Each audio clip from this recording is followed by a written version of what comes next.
Hey guys, today I want to talk about sharpening choils, functional, non-functional, and why some companies, cough cough cold steel, don't feel the need to bring their edges all the way back to the sharpening choil. Now, if you don't know what a sharpening choil is, let's see. This Voyager XL is a pretty good example.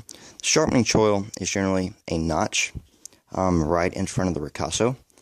That allows you, when sharpening, to cleanly bring the edge all the way back. And it sort of gives you a reference point for, where that edge should stop.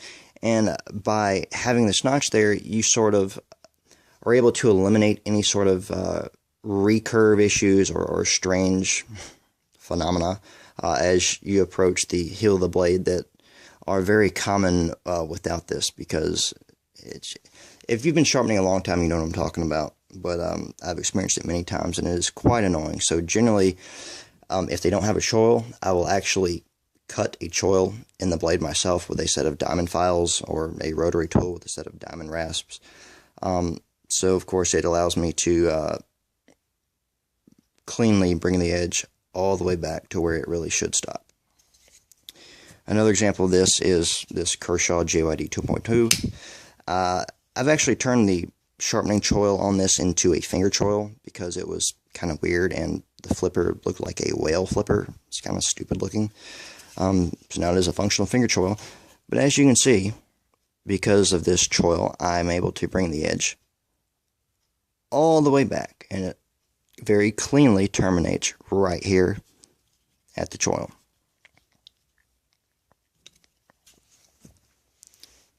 Go ahead and close this. Alright, right here is a Cold Steel Raja 3.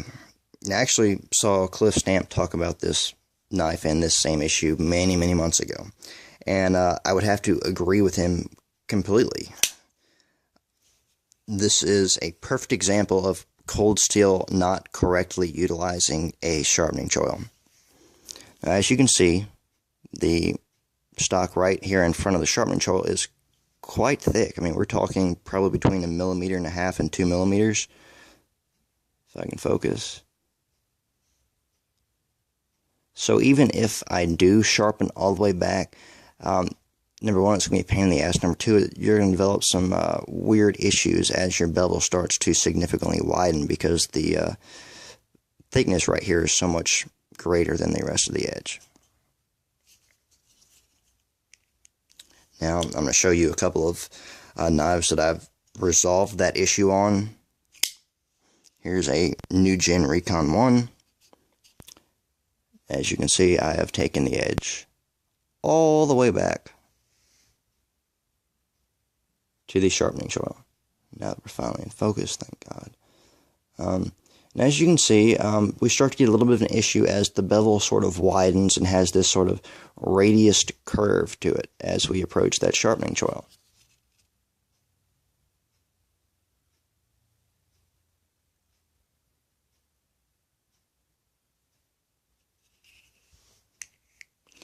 Another example of this is the Cold Steel Pocket Bushman. Once again, as you approach the sharpening choil, you get a significant widening in the bevel, and it sort of has this radiused curve that it follows. Don't know why we can't focus today.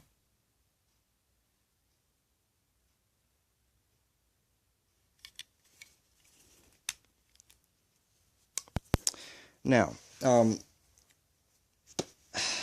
I have a few speculations as to why Cold Steel does this. Number one, I'll use the Raja 3 again as an example. Because this section right here is so much thicker than the rest of the edge, number one, it's going to take a lot more time and a lot more skill to sharpen just this portion without affecting or digging into the rest of the edge with the belt, because most of these are belt sharpened.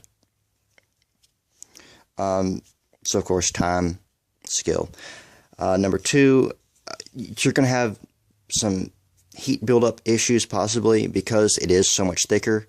You're going to have to sit with this portion against the belt for a good bit longer, which is going to build up a lot more heat than the rest of the edge, and there's a pretty good possibility that you could actually burn the steel back here by doing that. Alright, number 3.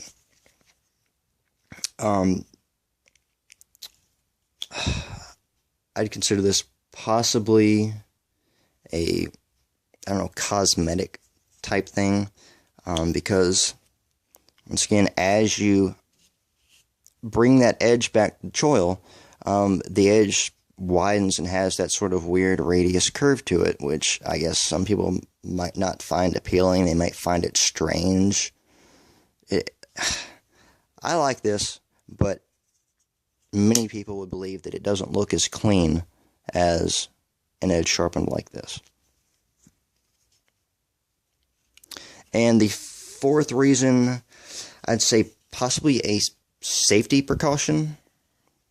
As the blade closes, having that ½ centimeter of unsharpened edge sort of allows you a little bit of a safety net while closing the knife, or if the knife does happen to fold on your hand.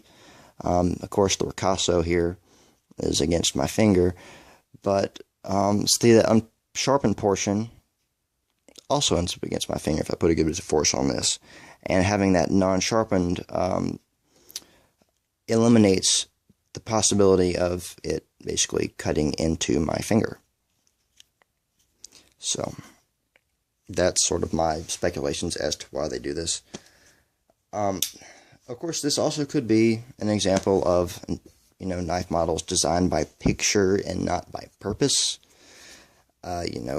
Somebody knows what a sharpening choil is, they think it looks cool, so we'll put one in a knife model, and it is non-functional. Whoop-de-doo. Doesn't do me a damn good bit. I can't talk a damn bit of good. Part of the reason I'm making this video is to sort of open this topic up for discussion. I really want to hear other people's thoughts as to why you think companies, especially Cold Steel, tends to have these non-functional sharpening choils. Now, I was kind of bummed out about this on this Rajah 3 because it is quite substantially thick here in front of the choil, but really this gives me a perfect excuse to regrind this blade, and that's what I'm about to go do right now. Is I'm about to take the primary grind back to where the plunge line is sort of initiates right here, so I'll be able to fully sharpen that section right there quite easily without having any sort of major bevel widening issues. I'll also get the stock down quite a bit thinner behind the edge so it will cut better, and I'll remove this bead blast finish, which I hate. So thanks for watching, guys. Leave your comments in the section below and sort of give me your opinions on why you think companies have these non-functional sharpening choils. So thanks for watching, guys, and I will see you soon.